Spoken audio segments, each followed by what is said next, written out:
Бізде қазақта мынандай нақыл сөз бар. Мал жаманы сипағанды, адам жаманы сыйлағанды білмейді деген. Адамдардың арасында жақсысы, жаманы, текшілі, кекшілі болады. Сен қанша аспен ұрсаң да, сені таспен ұратындар бар. Адамгершілікпен сыйлап, құрметтесең, олар оны сенің міндетің деп қабылдайды. Сондықтан ондай адамдарға өз қаруын өзіне жұмсаған дұрыс деп ойлаймын. Барлық адамдардың көңілін өзім секілді деп ойлама. Алыстағандардан алыстап, жақындағандарға жақындап жасауды үйрен. Басыңа іс түскенде келетіннен кететіні көп. Бақ барлық адамдардың басына қонады. Кейде тауып та, кейде ауып та қонады. Егер тауып қонса, есейтеді, ессізді де. Егер ауып қонса, есіртеді, естіні де. Сағыну керек, сағынар жаның бар болса, киім де жайсыз, жағасы жайлау тар болса, көлде де мұң бар, аққу жоқ, өңкей қаз қонса, ғұмырда мәнсіз, 4 маусым ылғи жаз болса. Қадам сайын кездеседі қыл көпір, мың шындықты жоғалтады бір кесір. Бүгін мақтап шығарғандар бармағын, ертең ернін шығармасқа кім кепіл. Көңілде түскен жараны амал бар, басқаларға білдірме. Бұл дүниеде барлығы саған емші бола бермейді. Қайта сол жараның аузына тұз сепсем дейтіндер жетеді. Сен мені нөл дейсің ау, нөл болайын. Ол туралы болмайды менде уайым. Бірден бастап 9-ды жазып келіп, 10 жазарда іздеп мені келме ағайын.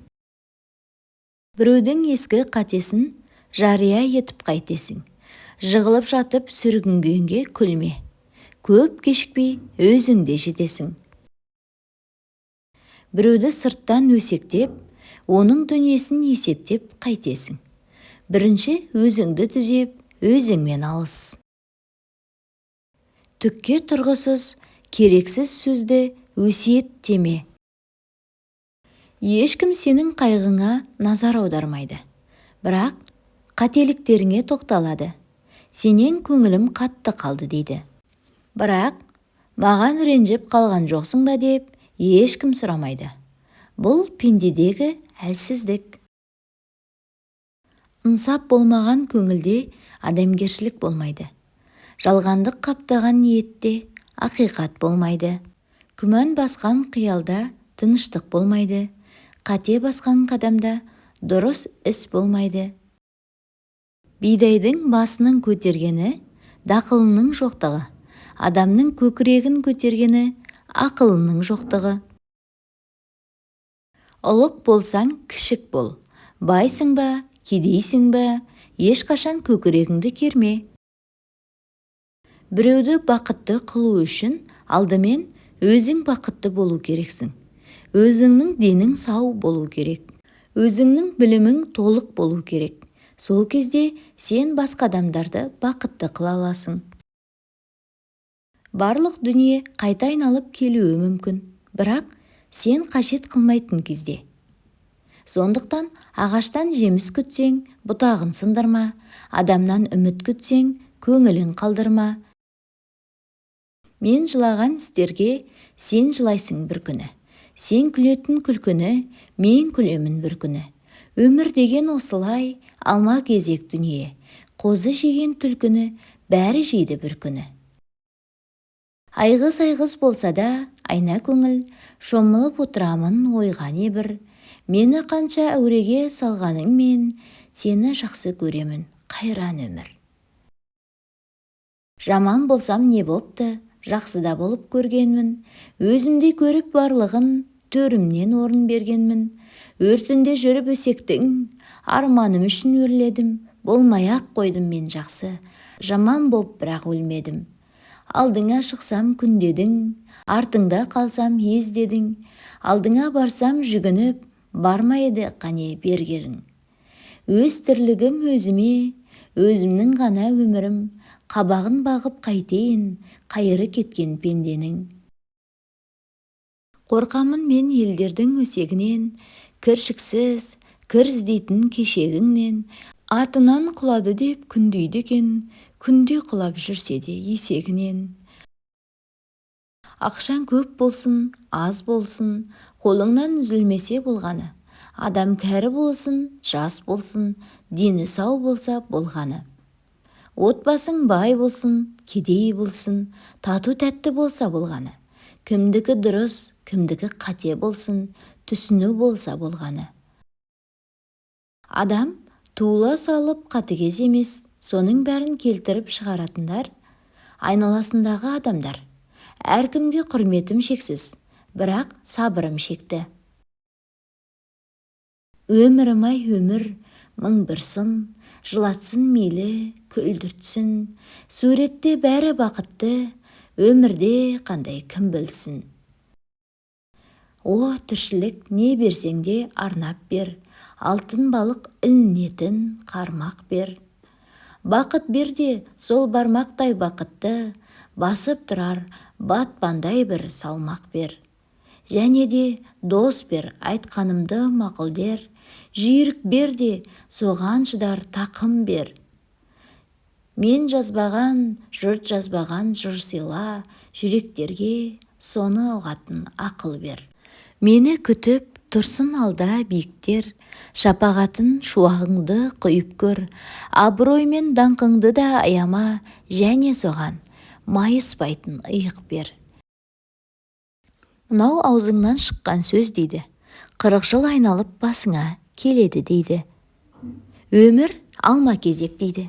Біреуді күлкі қылып, оған жала шаптың ба, ертең басыңа келеді. Бастарыңа келген кезде езулеріңді жия алмай қалмаңдар. Жасағаның алдыңа келмей, көрге кірмейсің дейді. Жақсы болуға бір ғұмырың жетпейді, жаман болуға бір минутта кетпейді. Аспандағы айды алып беріп, әрең жақсы болған болсаң, бұтақтағы алманы ала алмағандығың үшін жаман боласың. Ауыз өзінікі болған соң, сен жайында не айтса да айтып қалсын. Мейлі, сені жаман десін. Оның жаман дегенімен сен жаман болып қалмайсың. Ешкімге жаманды ойлама. Өйткені дүние дөңгелек. Не істесең де өзіңе қайтып келеді. Жақсылық та дәл солай. Өзгеден артық боламын деп арындама. Шамаңды шақта. Тең түскенге қанағат ет. Қанағат қарын тойғызар, қанағатсыздық жалғыз атын сойғызар деген ата-бабамыз.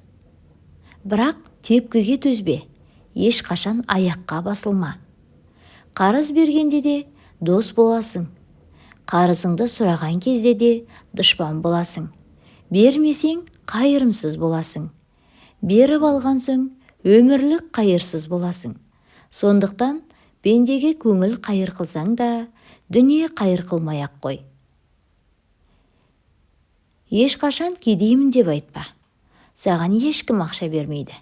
Шаршадым деме, ешкім саған көмектесіп, қол ұшында бермейді. Жеңілуші болма. Өйткені ешкім сенің жеңуіңді қаламайды. Сырттан сөйлеп, не көрінді баршаңа? Қандай күшке иесіңдер соншама? Сәл жығылсам, сүрінгенге күлетін, судан таза кереметтер қаншама? Бар мейіріміңді, жақсылығыңды төгіп, оның қиын сәтте қалғанында жанынан табылып, бірақ соңында сол жақсылықтарыңды ұмытып, бар жамандықты саған артып қойған. Сенен теріс айналған жандардан сен де теріс айнал. Және оған өкпелеме. Көңілің ертерек қалса, оны түзеу барынша жеңіл болады.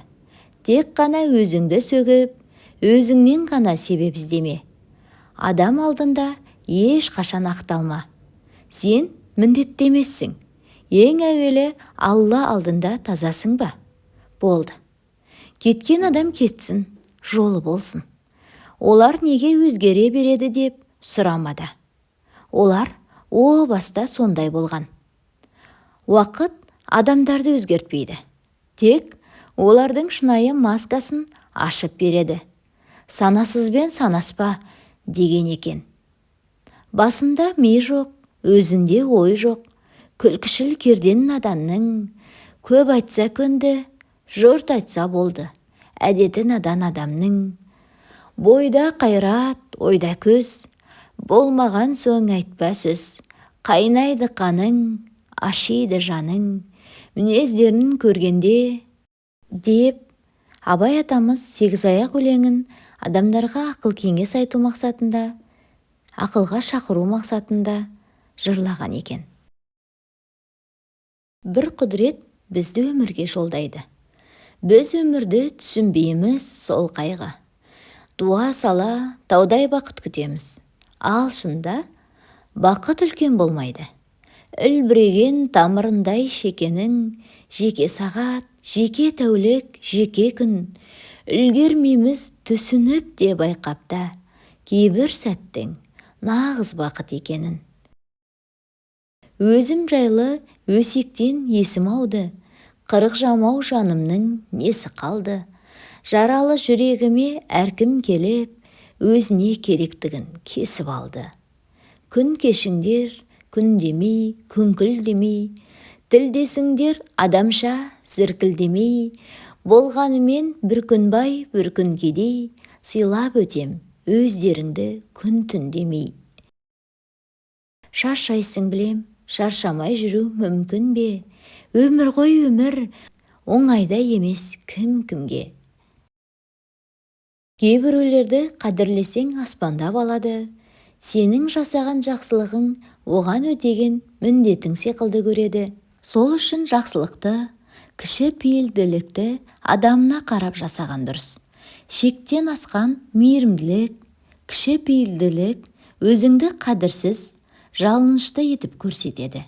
Сіздің қадіріңізді түсінбейтін адамдарға осы уақытқа дейін оларға мейірімді, жақсы адам болғаныңызды түсіндіру үшін кейде жаман жағыңызбен де, жаман мінезіңізді де көрсетіп қою керек екен. Мен адамдарға бұрынғыдай ренжімеймін. Мен үнсіз қалып, жай ғана қорытынды жасаймын да, олардан алыстай бастаймын. Өтірікпен өсек озып, шындық өлген заман. Саған суық су шашса, сен сол суды қайнатып, кесесіне құйып бер. Не тілі күйсін, не іші күйсін. Дүниеде неден жеңілдің? Сөз ұқпайтын санасыздан күнде жеңілемін. Дүниеде ең үлкен қандай ысырап жасадыңыз? Адамның қадірін білмейтін кісілерге көңіл білген уақытым. Сөзіммен күш жігерім. Кешіру оңай, сену қиын. Бір сыналған жаманды екі қайта сынама. Адамды кешіріп, бір рет мүмкіндік берсең, ол мүмкіндікті пайдаланып, содан сабақ алайын демейді. Керісінше, айталмаған сөзін, ала алмаған өшін айтып, пайдаланып, басыңа шығады. Құрметті оқырман, ана тіліміздегі контентті қолдай отырыңыз. Тыңдағаныңыз үшін көп рахмет, аман сау болыңыз.